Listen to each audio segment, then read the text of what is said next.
Bonjour, dans ce tutoriel vidéo, je vais vous montrer comment créer un bouton cliquable pour que vos visiteurs puissent directement vous appeler.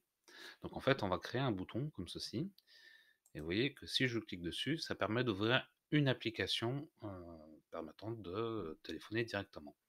Donc sur ordinateur de bureau, ça n'a pas un très très grand intérêt parce que je dirais que la plupart de vos visiteurs ne seront pas forcément équipés de ce genre d'application. Par contre, ça peut être intéressant au niveau des smartphones. Or, on sait que aujourd'hui, de plus en plus, les gens surfent sur Internet grâce à leur tablette ou leur smartphone. Et donc, en fait, en faisant ça, quand vous êtes sur votre smartphone et que vous cliquez sur le bouton avec votre doigt, automatiquement, ça va vous rediriger vers la fonction téléphone de votre smartphone et vous n'aurez plus qu'à cliquer sur le bouton décrocher et ça va composer automatiquement le numéro. Donc ça, c'est très pratique pour être je dirais, le plus facilement joignable vis-à-vis de vos visiteurs. Donc, bon, faites pas attention, là, c'est un site de test. J'ai fait j'ai mis quelques, pardon, j'ai construit une page juste pour illustrer mes propos. Et ce qu'on va faire, c'est qu'ici, on va ajouter une section avec juste le bouton qu'on va construire. Donc, pour ce faire, on retourne dans la page d'édition Elementor. Et donc, on va venir ajouter une section ici. Et dedans, on va venir mettre notre bouton. Donc, on vient chercher, on glisse, on dépose notre bouton. Et donc, vous voyez qu'ici, on a notre bouton qui s'affiche ici. Et donc, comme pour n'importe quel bouton, vous allez pouvoir personnaliser le texte. Donc, cliquez ici pour appeler le.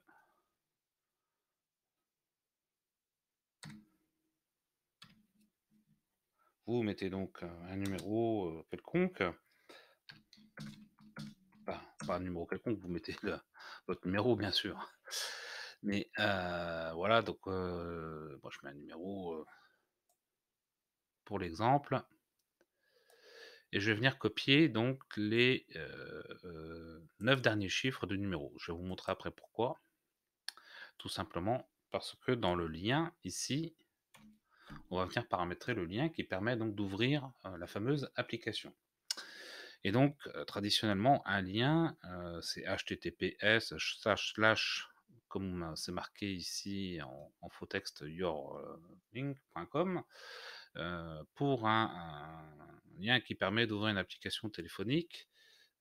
C'est pas https de petit point slash slash, mais c'est tel deux petits points plus. Derrière, vous mettez l'indicatif du pays concerné. Donc en France, c'est le 33. Et ensuite, vous venez ajouter les 9 chiffres, les 9 derniers chiffres de votre numéro. Donc c'est pour ça que j'ai copié. Alors, sauf que par contre, il ne faut pas mettre d'espace. Voilà, donc là, on a bien nos numéros qui sont paramétrés.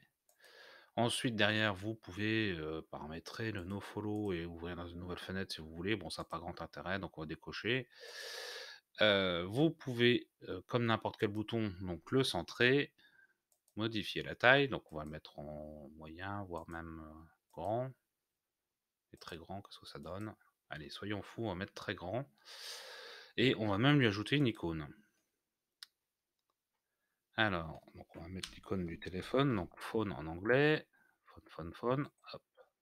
On va mettre celle-ci. Notre icône, on va mettre un espacement devant, donc entre l'icône et notre texte. Donc on va mettre 10. Après, je vais vous passer les réglages de style. Vous pouvez donc mettre une couleur différente au survol, mettre une bordure, et ainsi de suite. Donc ça, je vous laisse voir vous-même. De même qu'en avancée, vous pouvez paramétrer marge, marge interne, la couleur de l'arrière-plan. Bref, je vais donc enregistrer, voilà, mes modifications. Et maintenant, on va côté visiteur. Côté visiteur, on a bien notre bouton. Alors faites pas attention aux pointillés de couleur. C'est tout simplement parce que dans mon navigateur, j'ai une extension qui me permet d'indiquer quels sont les liens qui ont l'attribut nofollow. Souvenez-vous, quand j'ai paramétré mon lien, hop, ici, j'ai bien coché la case nofollow. Donc si je la décoche, j'enregistre à nouveau. Vous allez voir que, voilà, on n'a plus les pointillés. Donc on a bien notre bouton, et si je clique dessus, vous voyez, on a bien donc la fenêtre qui s'ouvre. Veuillez sélectionner une application pour donc téléphoner. Donc là, on a fait notre bouton. Ce que je vais vous proposer avant de vous quitter, c'est de vous montrer comment paramétrer ce bouton sur mobile, puisque là, en fait, c'est quand même assez long, hein, l'icône plus la phrase. Donc on va voir comment ça se comporte au niveau mobile. Donc pour ce faire, vous vous rendez dans la barre inférieure à gauche de l'éditeur Elementor, et vous cliquez sur l'écran ici pour sélectionner, voilà, mobile. Comme ça, on a notre prévisualisation.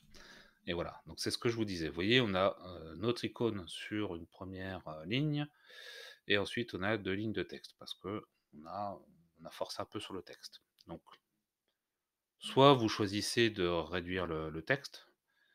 Personnellement, je dirais que cliquer ici pour appeler le numéro de téléphone, je pense que c'est un peu trop. On pourrait peut-être réduire à cliquer ici pour appeler. Donc, c'est ce qu'on va faire ici. Vous voyez que ici, l'alignement, on a automatiquement le mode portable qui s'est, enfin mobile qui s'est sélectionné. Donc, comme je vous disais, on va supprimer notre texte ici.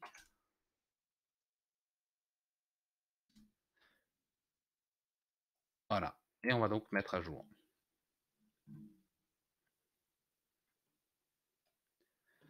Comme ça permet d'avoir un affichage plus concret.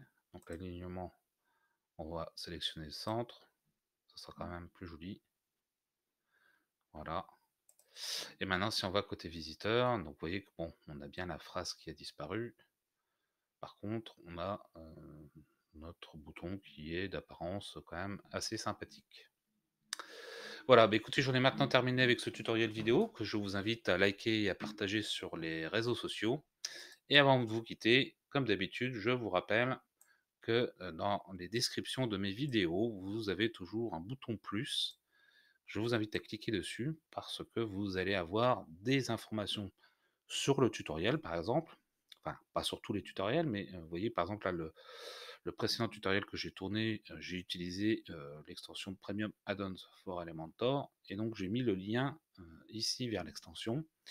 Donc c'est pour ça que je vous invite à cliquer sur ce plus, parce que vous allez trouver des ressources par rapport au tutoriel que vous venez de visionner. Vous allez trouver un certain nombre d'informations aussi sur le tutoriel en lui-même. Et puis en dessous, vous trouvez un certain nombre de liens affiliés qui vous mènent vers des ressources que j'utilise, des ressources WordPress, hein, que ce soit donc au niveau thème, extension ou hébergement. Et comme je vous disais, ce sont des liens affiliés, c'est-à-dire que si vous achetez un produit après avoir cliqué sur un de ces liens-là, je vais toucher une commission sans que cela vous coûte quoi que ce soit. C'est-à-dire que si vous faites vos achats en passant par mon lien ou en allant directement chez le vendeur, vous payerez exactement le même prix. Si je prends par exemple l'hébergeur OdeSwitch, euh, qui vend sa formule d'hébergement à 5 euros hors taxe par mois, soit 6 euros TTC, vous payerez 5 euros hors taxe par mois, que vous passiez directement par le site de l'hébergeur ou par le lien paramétré ici. La seule différence, c'est que, Odeswitch va me rétribuer, parce que, bah, ils sont contents de trouver des gens comme moi qui leur apportent des clients. Ça leur permet de, se développer plus rapidement et à moindre coût que s'ils devaient faire de la publicité ou, payer des commerciaux pour démarcher, les différentes agences web. Donc, c'est, je dirais, un bon procédé, qui me permet de vous, proposer toujours plus de tutoriels vidéo sans que ça vous coûte quoi que ce soit. Voilà, bien écoutez, je vous embête pas plus longtemps. Allez, à bientôt. Ciao, ciao.